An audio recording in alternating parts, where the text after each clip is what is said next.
안녕하세요. 종강 이후 첫 주 중반을 지나고 있습니다.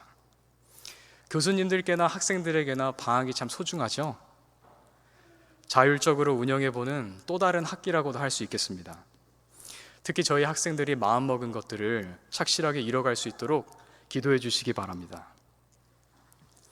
올해 들어 제게 단상에 설 기회가 주어지면 창세기부터 시작해서 특히 중요해 보이는 장들을 차차 다루려 해왔습니다. 계시록을 지향하면서 말이죠. 갈 길이 멀어서 학의 다리로 공중공중 걷는 모양새로밖에는 안 되겠지만 이렇게 해서라도 우리가 함께 어딘가로 나아가고 있다는 느낌을 나누기 바랐습니다. 수박 겉핥기라고 해도 꾸준하게 핥다 보면 뭔가 알게 되지 않을까 기대하고 있어요. 오늘은 민수기 본문을 살피려고 합니다. 하나님께서 이스라엘을 건국하신 것은 그리스도께서 나시기까지 그분을 아는 지식을 국가 공동체 규모에서 보존하고 전파하시기 위함이었습니다. 이 일을 위하여 아브라함, 이삭, 야곱 3대와 긴밀하게 소통하셨죠. 깔때기를 생각해 보시면 쉬울 것 같습니다. 깔때기의 좁은 부분이 예리하게 나 있어야 거기로 몰려드는 모든 것이 원하는 곳에 들어가게 되는 것처럼 부조들의 신앙이 견고하게 서자 후손들도 그 길을 따라서 약속의 땅 가나안으로 들어갈 준비를 할 수 있었죠. 이때부터 이스라엘은 선지자 영성의 영향을 짙게 받게 됩니다. 그렇게 그분의 벗이요 종이 된다 함이 무엇인지 어느 정도 선명해지자 야곱과 12아들 일가는 이집트 고센 땅에 내려가 몸집을 불리게 되었습니다. 조상들의 신앙을 거기서 배워야 했어요. 우상 숭배로 더럽혀진 약속의 땅 가나안을 차지하고 그분의 나라를 예증할 준비를 갖춰야 했어요. 정하신 때가 이르자 하나님께서는 열재앙으로 파라오의 나라를 치셨고 절망의 홍해를 아쿠아리움으로 바꾸셨으며 시내 산에서 약속의 말씀을 세우셨습니다. 그 공동체의 중앙에는 성소, 곧 피 흘리는 어린 양, 하나님 영광의 광채가 있었죠. 지난 설교들을 통해서 레위기까지를 거칠게 보면 그렇습니다. 그런데 문제가 있었어요. 노예 백성으로 상당한 기간을 살아서인지 언약 백성으로서의 분위기가 그때까지도 영 잡히지를 않았던 것입니다. 거기다가 이집트에서 나올 때 히브리 백성이 아니면서도 덩달아 따라 나온 사람들이 있었거든요. 그분들은 히브리 백성과 달리 노예 생활을 했던 분들이 아닙니다. 그러니까 광야 생활이 영 불편한 거예요. 걸핏하면 불평을 터뜨렸습니다. 마음이 굳세지 못한 백성들이 그 영향을 그대로 받았죠. 시내산 밑에서 그렇게 1년 가까이 지냈습니다. 핸드폰과 와이파이가 있는 시대가 아니에요. 늘 보고 듣는 게 하나님 영광이 어려있는 산이고 성소고 동포들이었습니다. 말하자면 1년 동안 재림연수원에 있는 거예요. 이때는 초림연수원이라고 해야 되겠네요. 집중 연수기간이고 연수원장이 모세인 것입니다. 그러면 사람이 뭔가 느껴야 하는 것 아니겠어요? 그런데 그게 말처럼 쉽지 않았습니다. 아무리 큰 증거가 연달아 주어져도 그것을 마음에 담아두고 숙고하지 않으면, 곱씹어보지 않으면 아무 유익을 못 받는 거죠. 제 아무리 신적인 광경이라고 해도 왜 익숙해지지 않겠습니까? 깨어있지 않으면, 감수성을 예민하게 살려두지 않으면 타성해졌는 것은 금방인 것 같아요. 진중이라고 시시콜콜한 수다가 없었을까요? 평생 종일토록 일만 하다 살아온 사람들, 그들이 갑자기 확 여유가 생기니까 그 시간이 감당이 안 되는 거예요. 사람은 그때나 지금이나 비슷한가 봅니다. 돌봄이 미치지 못하는 그 사각에서는 얼마든지 소외되고 방치되고 시간을 탕진하는 형제들이 생기는 것이죠. 이렇게 한 말씀을 듣고 있는 이 시간, 이 공간에서도요, 얼마든지 우리는 다른 생각을 하고 있을 수 있습니다. 핸드폰으로 뉴스를 보든지 게임을 하든지 멍하니 있든지 뭐든 할 수 있어요. 그래서 설교는 필수적이지만 설교만으로는 교회가 안 되는 것 같아요.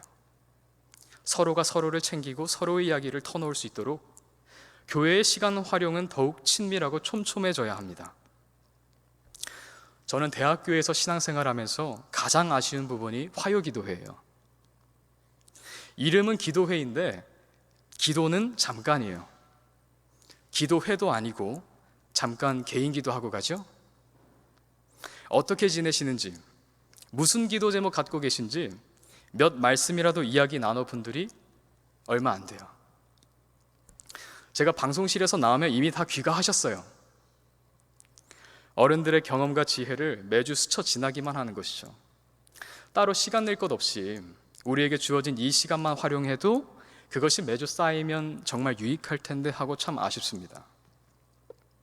이처럼 신의 광야 1년 동안 성소 중심의 체제가 구축되기는 했지만 그 많은 백성이 거기 확실한 소속감을 느끼기는 어려웠나 봅니다.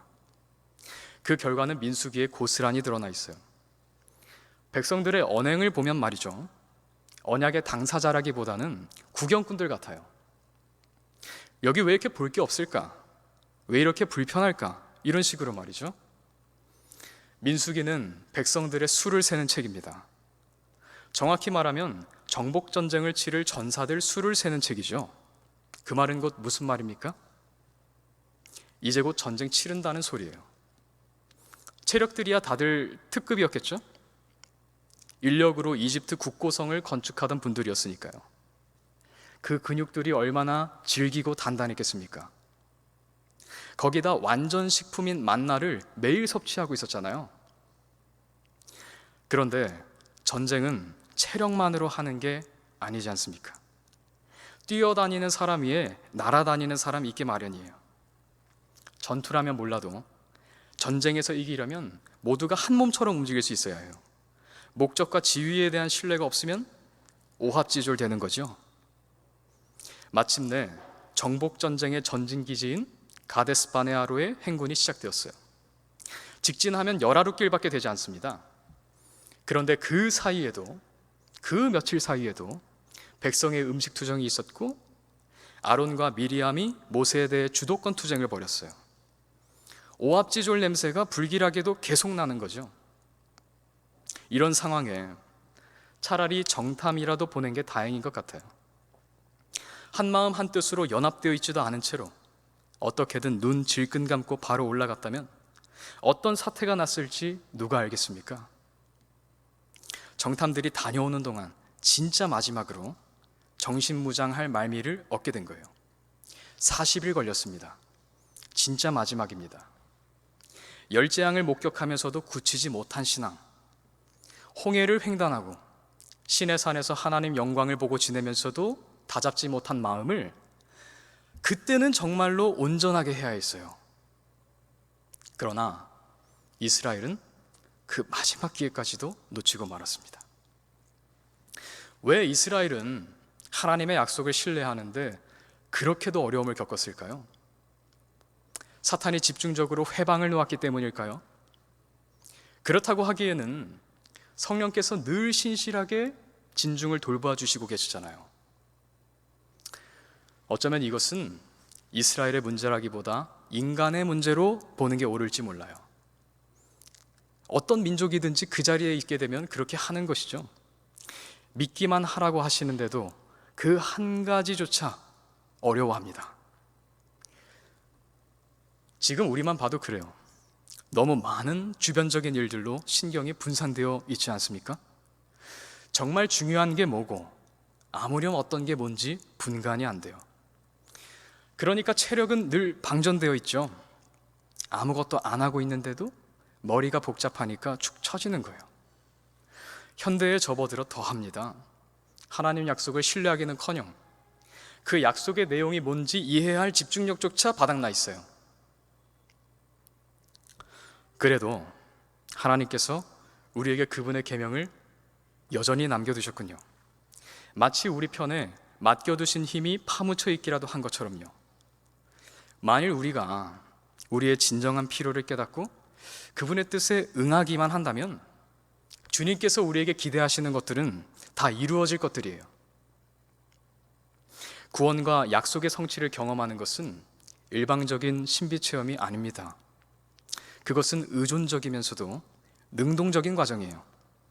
우리 편에서 협응해야 할 몫이 분명히 있어요. 하나님 뜻을 이루는 것 말고 우리 일생에 도대체 어떤 의미를 부여해 볼 수 있을까요? 이미 수차례 넘어지고 떨어졌다 하더라도 몇 번이고 다시 용기를 내야만 합니다. 그것 말고는 우리 일생을 긍정할 명분이 도무지 없어요. 이제 무서운 이야기를 좀 들려드리겠습니다. 12 정탐들은 각 지파의 우두머리들이었어요.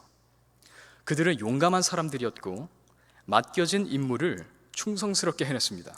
딱 한 가지를 빼놓거든요. 그게 뭔지 찾아보시겠어요? 화면으로 함께 보시겠습니다.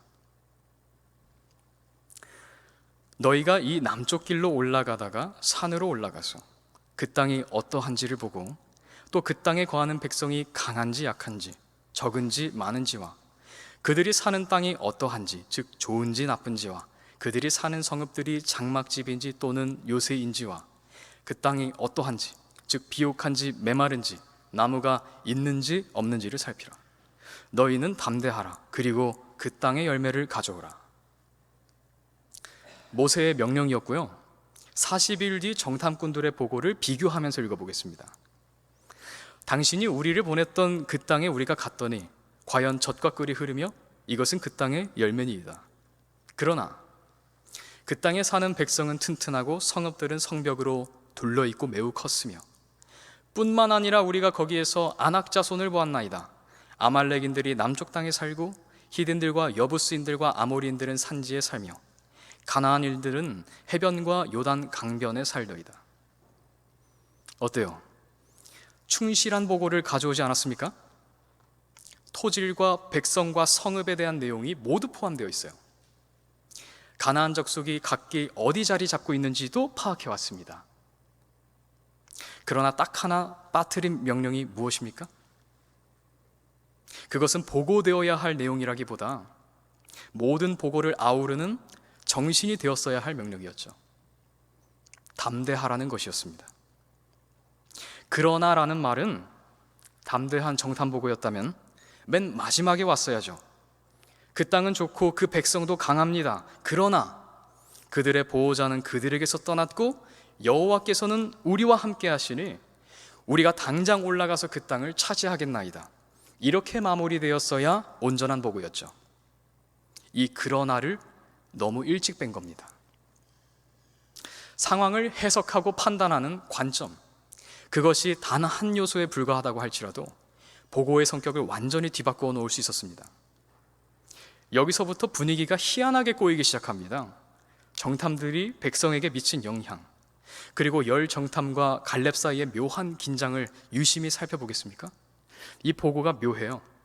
잘 보면 열 정탐이라고 할지라도 처음부터 백성들을 낙담케 할 생각은 아니었던 것 같아요.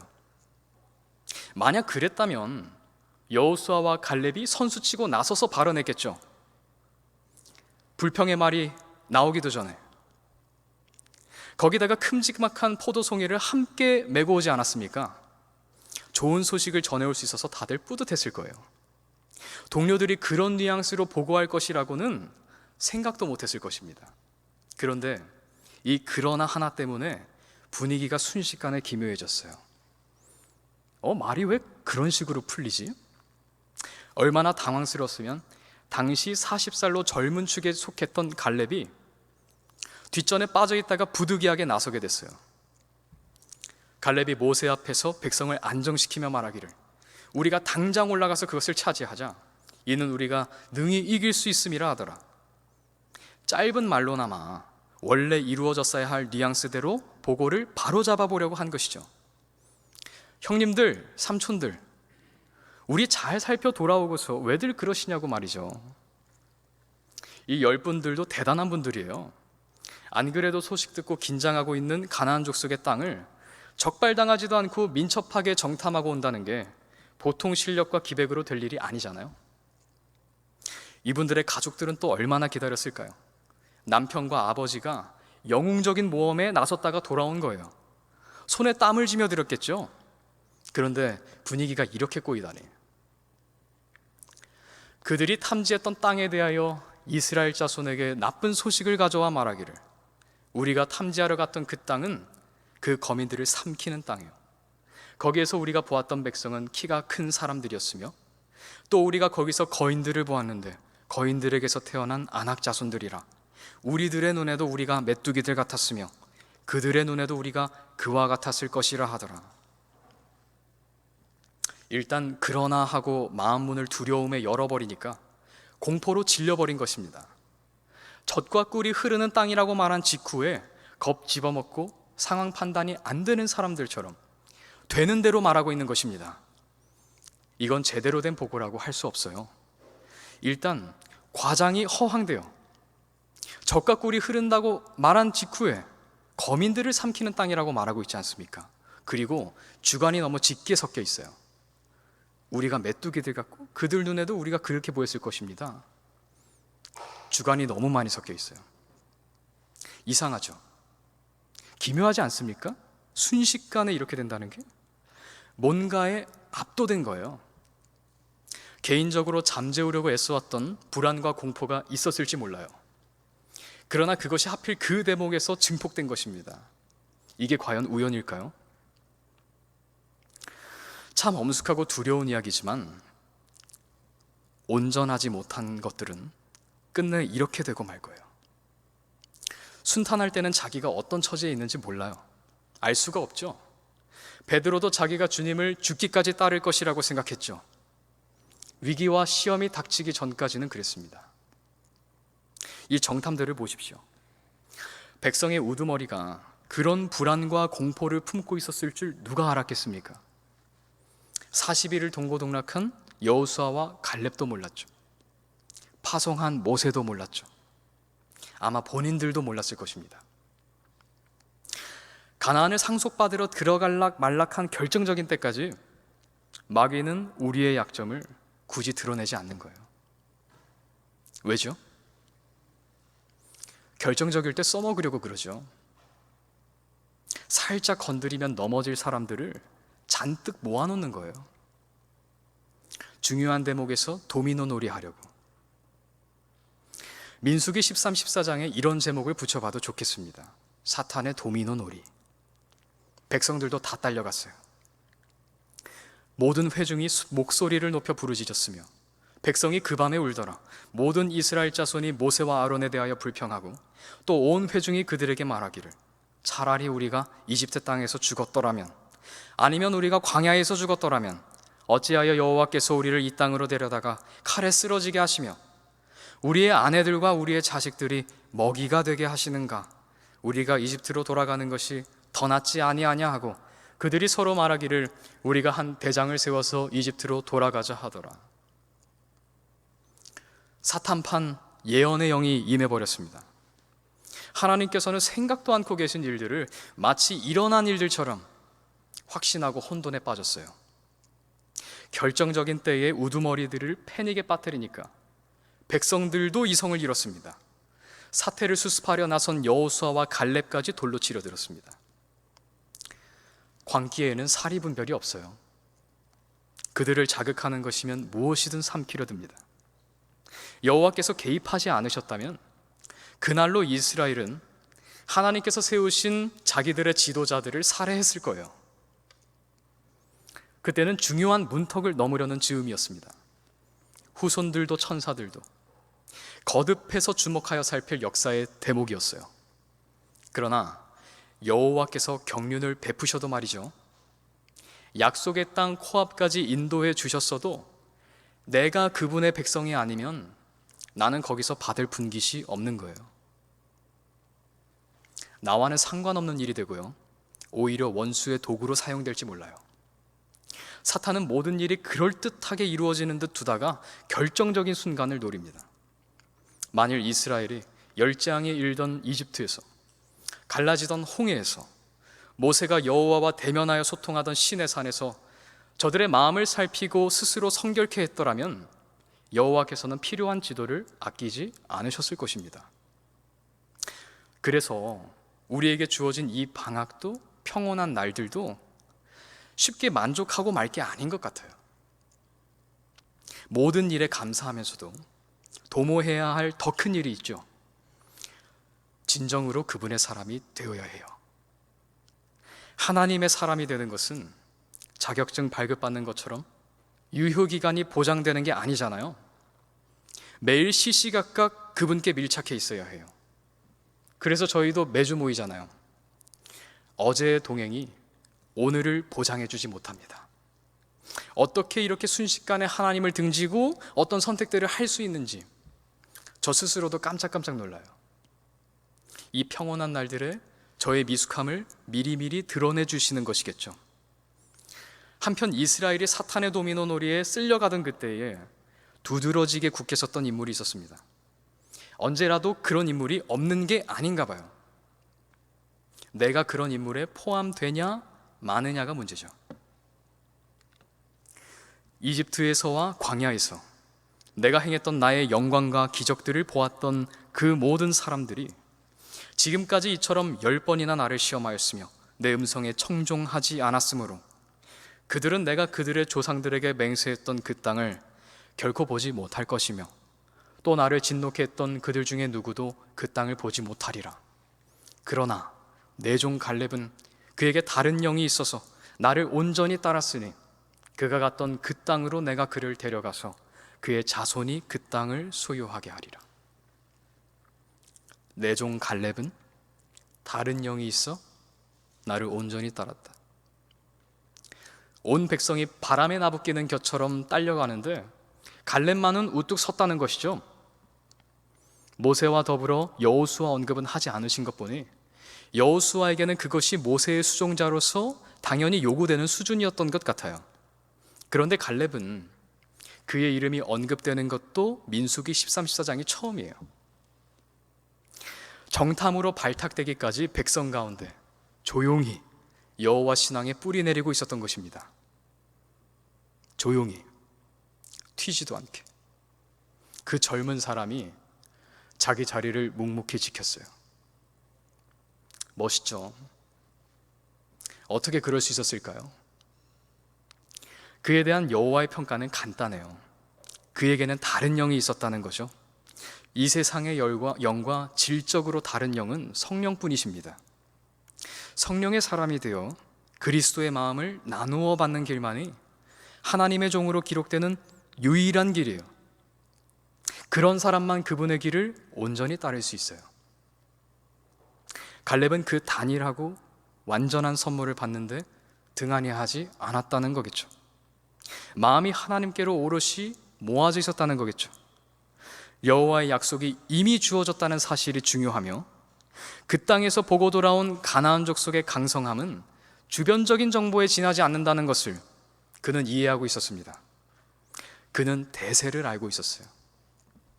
갈렙은 여호수아 시대의 땅을 분배할 때도 그가 갔던 그 땅, 그 중에서도 가장 험악한 땅, 아낙 자손이 들어차 있는 헤브론 땅을 구했습니다. 민수기 13장 22절도 굳이 헤브론을 집어 언급하고 있어요. 갈렙은 마지막까지 여호와를 붙잡는 악력을 풀지 않았습니다. 후대를 위하여 자기가 감당해야 할 믿음의 몫을 다하고 잠들었어요. 사실 갈렙 한 명을 놓고 이렇게 흥분해하는 것이 씁쓸하기도 합니다. 하나님의 원래 계획은 그 정도가 아니었으니까요. 40년 동안 광야에서 진치게 하시면서 출애굽 기성세대를 광야에 잠들게 하시는 것을 그분이 어떻게 기뻐하셨겠습니까? 그런데 늘 그분의 일을 사람이 걷어찹니다. 하나님께서 사서 고생 겪지 말라고 가장 빠르고 좋은 길로 인도해 주시는데도 불신의 마음을 열어놓고는 흑역사를 써내려가죠. 그나마 갈렙마저 일어서지 않았더라면 우리는 당시의 역사를 살피면서 아무 의욕을 내볼 수가 없었을 것입니다. 여호와를 온전히 따랐던 갈렙 덕분에 40년 징계가 마냥 우울하지는 않았어요. 여호와의 종들이 군말 없이 그때 또 따랐거든요.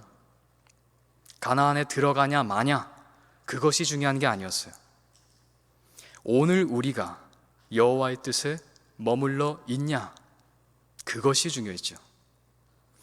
어제까지 가나안 정복을 준비하는 것이 여호와의 뜻이었기에 그렇게 하였습니다. 그리고 오늘 광야길로 돌이키라는 명령이 주어졌기에 또한 그렇게 할 것이었습니다. 이것이 우리 선조들의 태도였어요. 상대적으로 내용이 중요한 게 아니었어요. 그것이 여호와의 뜻이냐, 그게 중요했어요. 그들은 여호와께서 약속하신 어떤 것을 추종하지 않았습니다. 그런 것들은 어련히 주시겠거니 하고 겸손히 여호와 그분을 따르고자 했습니다. 그랬기에 그분들의 순종에는 순발력이 있었어요. 담대함은요, 하나님을 깊이 아는 데서 갖춰집니다. 그분의 신실하심을 알고 그분의 행적을 보아왔기 때문에 그분께서 이루시겠다 한 일이 어디쯤 이르렀는지도 가늠이 되는 것이죠. 대세를 아는 것입니다. 그러니까 올라가서 차지하자고 외칠 수도 있었죠. 우리 자신의 관점으로 보면 메뚜기인 사람들이, 여호와 관점으로 보면 밥 먹으러 가는 전사들이죠. 성령께서 거하시면 그분의 마음으로 세상이 보입니다. 이 지구만 놓고 봐도 그래요. 새들이 나는 첫째 하늘 관점에서 보면 지구는 오염이 심각해서 탈출을 강구해야 하는 행성입니다. 우주선 쏘아 올리고 있죠. 이주하려고. 그런데 별들이 놓인 망망대해 같은 암흑의 둘째 하늘 관점에서 보면 그 안에서 일어나는 일들이 다 부질없는 창백한 푸른 점 하나에 불과해요. 그러나 하나님 보좌가 놓인 셋째 하늘 관점에서 보면 지구는 그리스도께서 다시 보내신 받을 하나님 백성의 땅입니다. 시선을 높이, 더 높이 뻗어서 하나님과 더불어 세상사를 해석할 수 있어야겠어요. 그것이 가장 강한 자도 흔들 수 없는 대세를 아는 삶이고, 여호와께서는 그 종들에게 영원한 대세가 되십니다. 상황에 좌지우지 되는 대신 어느 때라도 영원한 대세를 따르십시다. 함께 기도하시겠습니다. 하늘에 계신 우리 아버지, 저희가 온전한 종들인지 몰라 두렵습니다. 저희의 허물과 미숙함을 평온한 때에 다 드러내 주시옵소서. 결정적인 때에 아버지의 명예를 더럽힐까 두렵습니다. 그럴 바에는 차라리 지금 수치를 당하게 해 주시옵소서. 아버지께서 뜻하신 것은 무엇이든 그대로 이루어질 줄 압니다. 저희도 그 나라에 있게 해 주시옵소서. 환경에 주저앉고 상황에 놀라지 않도록 강한 팔로 붙들어 주시옵소서. 여전히 저희 기도를 들어주심에 감사드리며 예수님의 이름으로 기도합니다. 아멘.